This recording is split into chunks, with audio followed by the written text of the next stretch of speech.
Hey, how y'all doing today? It's your boy Joe Blaze from Big Spring Bulls in Tennessee. And we want to talk to y'all about paying attention to your dog's habits today.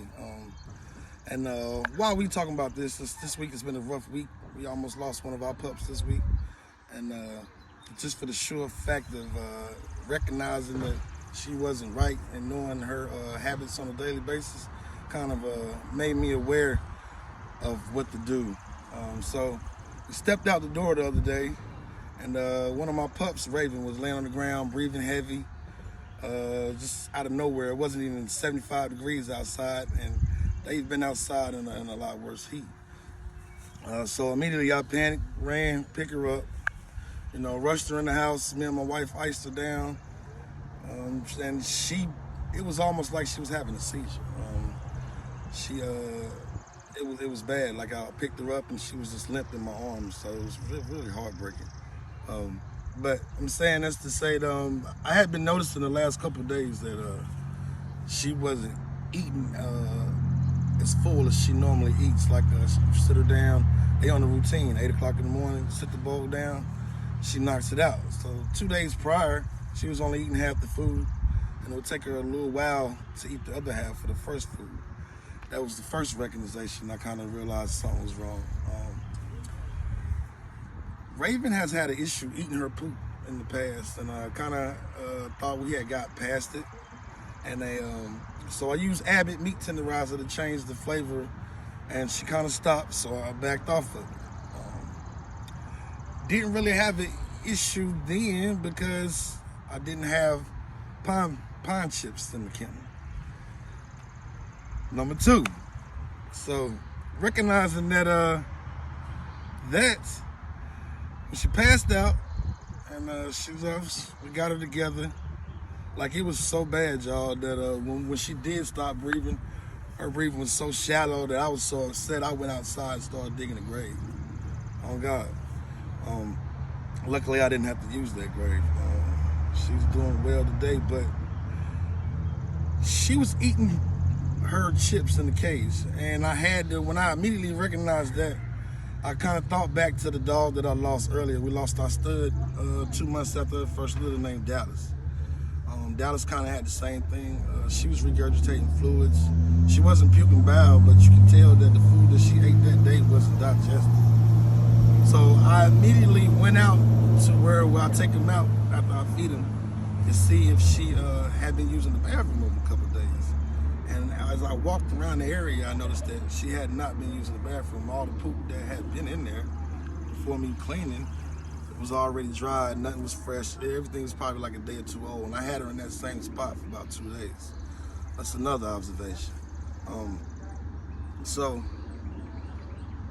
I took a leap of faith, and something in my heart told me to put on a glove and stick my finger up her butt. So that's what I did. And I did that, and I kind of worked my way around because I was looking for a blockage. So I didn't really feel anything, but I walked away for about 5 minutes, and I came back, and she had exploded all over the floor. And then let me remind you, at this point, she can't even walk on her back legs. She's kind of just scooting forward. And this is probably like an hour after she stopped breathing already. Like, I skipped the whole sad part of a lot of that because I don't even want to relive it. But so she did that, and it was a kind of like a relief. And you could tell from the smell that she had been backed up for a minute. And when that happened, her stomach relieved itself so much. But when I went there and inspected the feces, it was full of chips. No visible food, it was just chips. She had been backed up for a minute. And when that happened, her stomach relieved itself so much. But when I went there and inspected the feces, it was full of chips. No visible food, it was just chips and probably the liquid from the egg. And I think it was the egg that I gave her that morning that kind of aggravated everything. And she was, because when you walk around the area, you can see that she was coughing up. I seen the chips in her mucus. So that was an immediate red flag, and I'm like, well, damn. So yeah, she had a fistful of chips in the poop. So needless to say, we immediately removed those chips out of her cage, And those first 20 hours, 24 hours is really touchy because her next 2 bowels were blood. Keynote, if you're ever in a situation and your dog is religiously going for water, take it away from them. You know, you want to dehydrate them for a period of time, because if they keep drinking the water and they keep regurgitating, they're going to keep aggravating their stomach, so they'll never be able to hold nothing down. So I went to work, came back home, and I ended up having to relieve her again, just out of the blue. I asked my wife as she went to the bathroom. She said, no. She said, you might want to stick your finger up her butt again. Go figure. So when I did it this time, as I stuck 2 fingers, you can see the discharge coming out.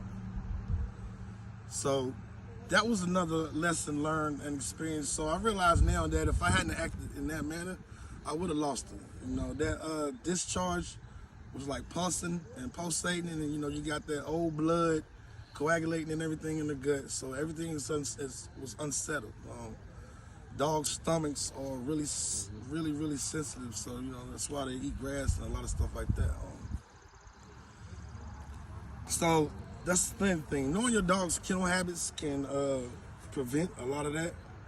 Like I said, I got a dog. One dog poops in the back of the cage. Another dog poops in the front of the cage. Little simple things like that can save you a lot of time and a lot of heartache, you know what I'm saying? Or just know-how and knowing where to go and how to set up certain things. It's the little things that you need to be aware about. Your dogs are aware of your habits a lot more than you realize you're aware of your habits. Like your routines that you set for them, they are in tune with those. So anything that goes wrong, they know what's up, you know? So it's just a little quick video to add to the vlog. About to go here and enjoy the family. We'll get back with y'all in a minute.